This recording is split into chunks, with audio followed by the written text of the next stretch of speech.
अब मेरी माँ नहीं रही, अब मैं किसे माँ बोलूंगी? माँ नहीं है तो मैं क्या करूंगी जीकर? सोना, ऐसे नहीं कहते बेटा, सब ठीक हो जाएगा। ये कहानी है अमेज़न के जंगलों की, जहाँ सोना चिड़िया और उसके मम्मी पापा रहा करते थे। उनको 3 बच्चे हुए थे, लेकिन 3 में से 2 बच्चे कुछ ही समय में मर गए और सिर्फ सोना चिड़िया ही बच पाई।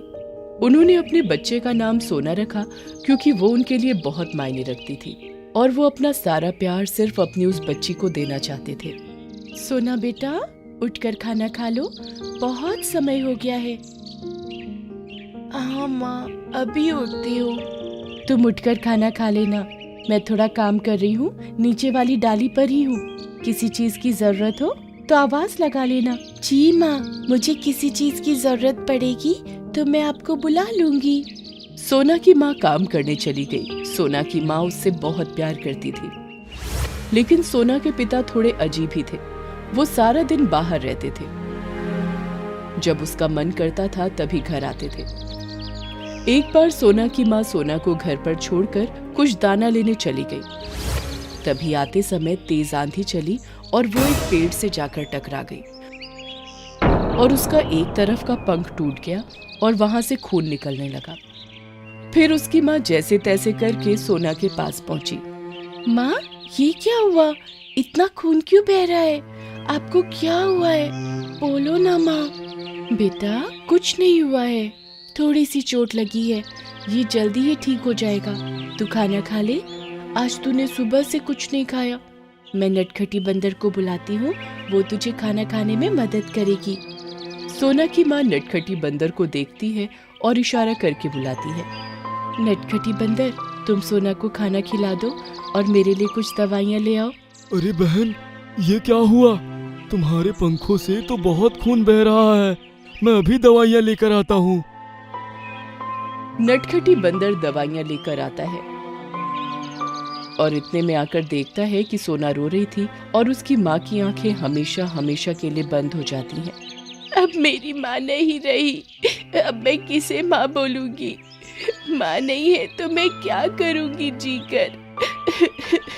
सोना, ऐसे नहीं कहते बेटा, सब ठीक हो जाएगा। नटखटी बंदर उसे अपने गले लगा लेता है। उसी शाम सोना का बाबा आता है। वो थोड़ी देर शोक मनाकर फिर अपने घोंसले में जाकर सो जाता है।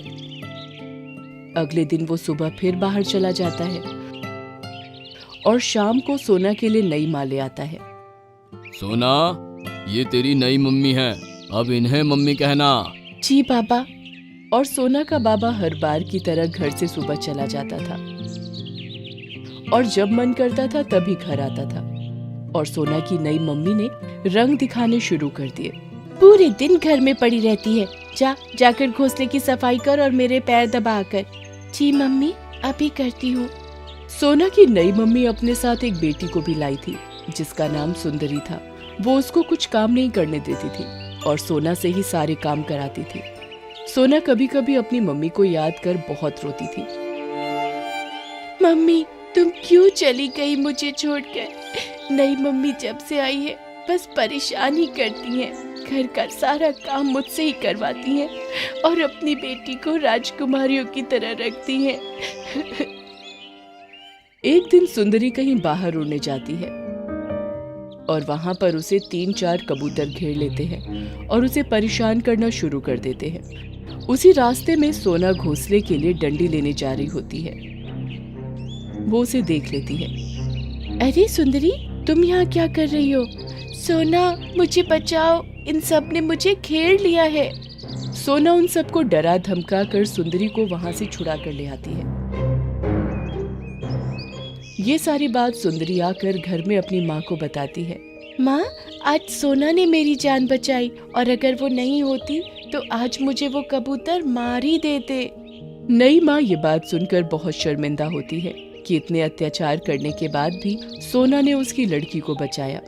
सोना, मुझे माफ कर दो, मैं आइंदा तुमसे इतना काम नहीं करवाऊंगी और तुम्हारे साथ साथ सुंदरी भी घर के कामों में तुम्हारी मदद करेगी। मैं बहुत शर्मिंदा हूँ अपनी गलती पर। नहीं माँ, आप पुरानी बातें भूल जाइए और मेरी माँ ने मुझे बहुत अच्छे संस्कार दिए हैं। मैं आपके साथ कभी भी बुरा नहीं करती। ये बात सुनकर नई माँ बहुत खुश होती है और फिर वो सोना से प्यार करने लगती है और सोना के साथ साथ सुंदरी भी घर का काम करने लगती है। सौतेली माँ ने सोना को भी अपनी खुद की बच्ची के रूप में अपना लिया। तुम कितने गंदे हो कालू कौवे, तुमने मेरा सारा घर गंदा कर दिया। तो साफ कर लो मोटे पपीते, मेरा काम तो हो गया, अब मुझे क्या लेना तुम्हारे घर से। ये कहानी है ढोलकपुर गांव की, जहां सारे ही पक्षियों और पेड़ आपस में मिलजुल कर रहते थे। सब बहुत ही तरह तरह के पेड़ थे और बहुत अलग अलग तरह के पक्षी उन पर रहते थे। तभी एक पेड़ चिड़िया से कहता है, अरे चमेली चिड़िया, देखो मौसम कितना अच्छा है, मन कर रहा है झूम कर नाचूं।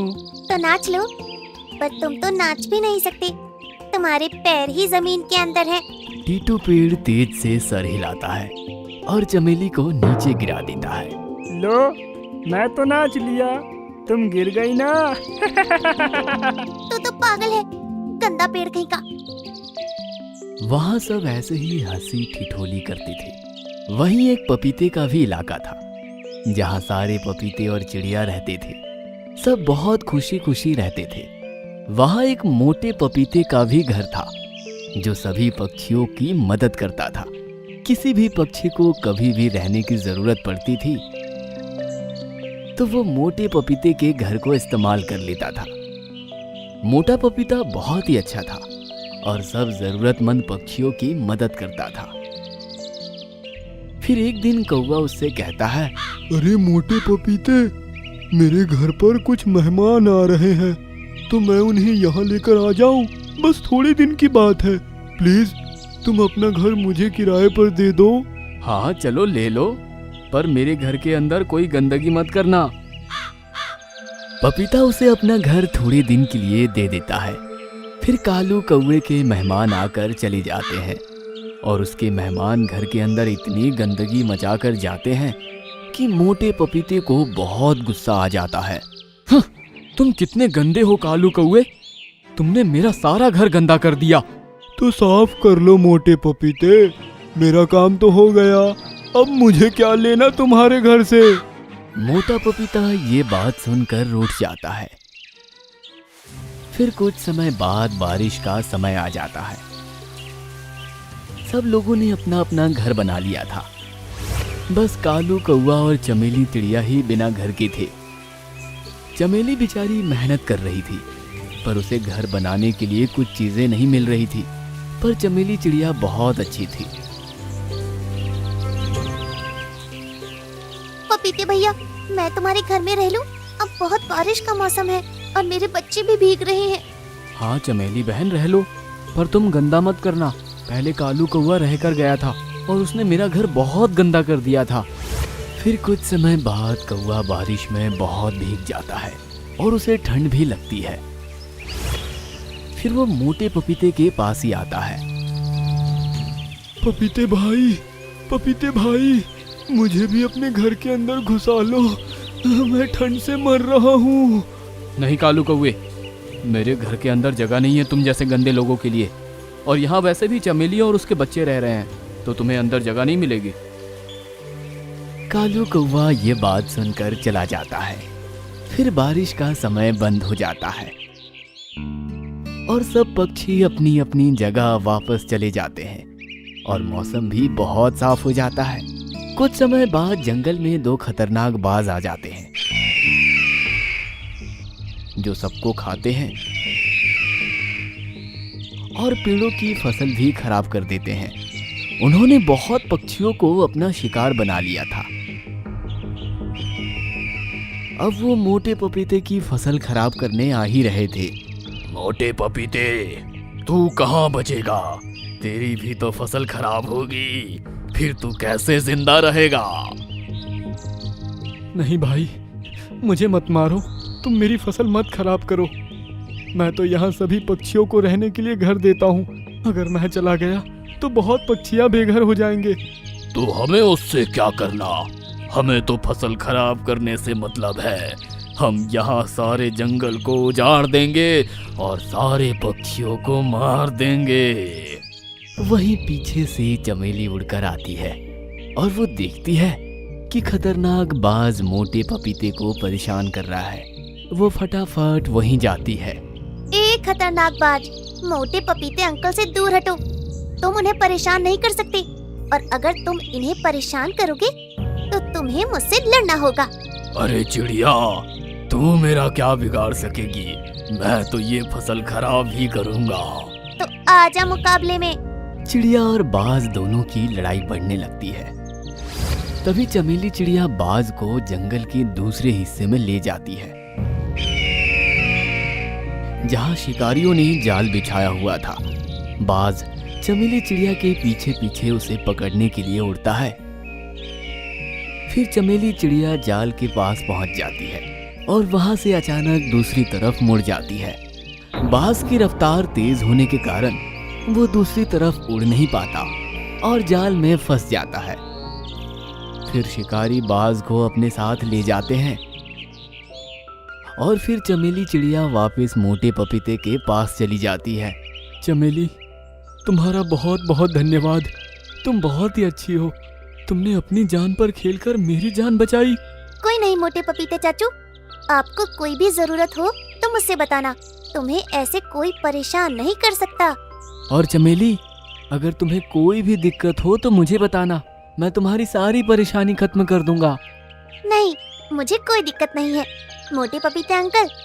मैं अभी फिलहाल अपना घर बनाने के लिए लकड़ियाँ ढूंढने जा रही हूँ, क्योंकि बारिश का समय फिर से आने वाला है। अरे चमेली, तुम्हें अपना घर बनाने की जरूरत नहीं है। तुम्हारा घर तो ये है ना, तुम मेरे घर में रहना। अरे मोटे पपीते अंकल, ये आप क्या बातें कर रहे हैं? हाँ चमेली, तुम मेरी जान बचाई हो तो मैं तुम्हारे लिए इतना तो कर ही सकता हूँ। तुम इसे अपने चाचू का घर समझ लेना। जब भी तुम्हें लगे कि बारिश आ रही है या मुसीबत आ रही है तो तुम मेरे घर में आकर रह लेना, और इस घर में कोई नहीं रहेगा तुम्हारे अलावा। ये सिर्फ तुम्हारा घर होगा। तो आज से तुम मेरे मोटे पपीते चाचू हुए। हाँ, ऐसा ही समझ लो। और मोटा पपीता और चमेली दोनों साथ साथ रहने लगते हैं। वो दोनों बहुत खुश हो जाते हैं और बहुत ही अच्छे से रहते हैं। चमेली अपने बच्चे को भी वहीं ले जाती है। इस कहानी से हमें ये सीख मिलती है कि जैसा हम बोते हैं वैसे ही हमें मिलता है। अगर हम अच्छा करेंगे तो हमें अच्छा ही मिलेगा, और अगर हम बुरा करेंगे तो बुरा ही मिलेगा।